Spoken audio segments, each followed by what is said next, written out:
6 days before Thanksgiving in 1963, John F. Kennedy was about to give a speech in Dallas, Texas. While many were waiting for him to arrive, JFK was shot and killed on that unforgettable November 22nd. As the news came out, people were stunned. Former President Jimmy Carter remembers being in his business office in Plains, Georgia, and he says he went outside and he wept. Before the shot rang out, JFK was on his way to deliver what is known as the Trade Mart speech to area business people. This never-delivered speech was to warn us of the rise of popularism and was to focus on trade, business, and American strength. Much of what he was about to say in that speech would ring true today, as he hoped to lay the groundwork of America as a nation of strength, honor, and peace. And here to deliver excerpts from the never-delivered speech is Robert Dumont. This link between leadership and learning is not only essential at the community level, it is even more indispensable in world affairs. Ignorance and misinformation can handicap the progress of a city or a company, but they can, if allowed to prevail in foreign policy, handicap this country's security.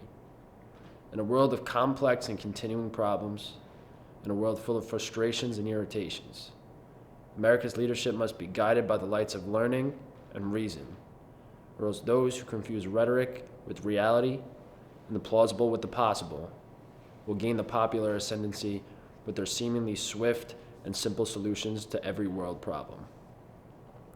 There will always be dissident voices heard in the land, expressing opposition without alternatives, finding fault but never favor, perceiving gloom on every side and seeking influence without responsibility. Those voices are inevitable. But today other voices are heard in the land. Voices preaching doctrines wholly unrelated to reality, wholly unrelated to the 60s. Doctrines which apparently assume that words will suffice without weapons, that vituperation is as good as victory, and that peace is a sign of weakness. At a time when we are steadily reducing the number of federal employees every 1,000 citizens, they fear those supposed hordes of civil servants far more than the actual hordes of opposing armies. We cannot expect that everyone, to use the phrase of a decade ago, will talk sense to the American people. But we can hope that fewer people will listen to nonsense. And that notion that this nation is headed for defeat through deficit, or that strength is but a matter of slogans, is nothing but just plain nonsense. I want to discuss with you today the status of our strength and our security, because this question clearly calls for the most responsible qualities of leadership and the most enlightened product of scholarship. There are many kinds of strength, and no one kind will suffice.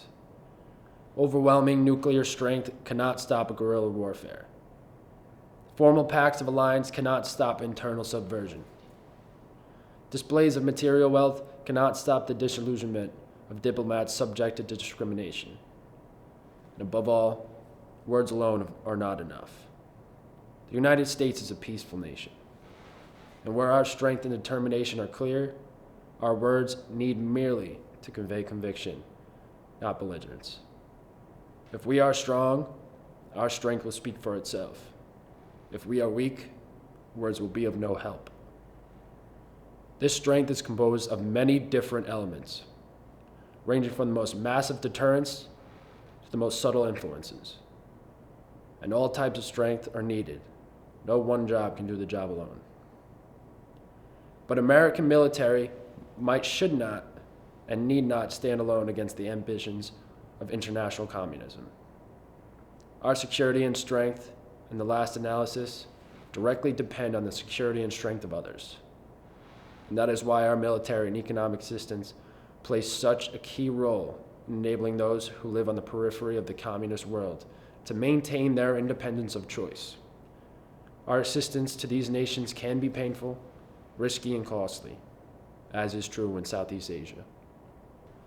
The success of our leadership is dependent upon respect for our mission in the world, as well as our missiles, on a clear recognition of the virtues of freedom, as well as the evils of tyranny.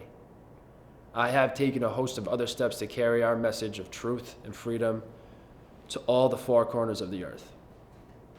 And that is also why we have regained the initiative in the exploration of outer space, making an annual effort greater than the combined total of space activities undertaken during the 50s, launching more than 130 vehicles into Earth orbit, putting it into actual operation valuable weather and communication satellites, and making it clear to all that the United States of America has no intention of finishing second in space.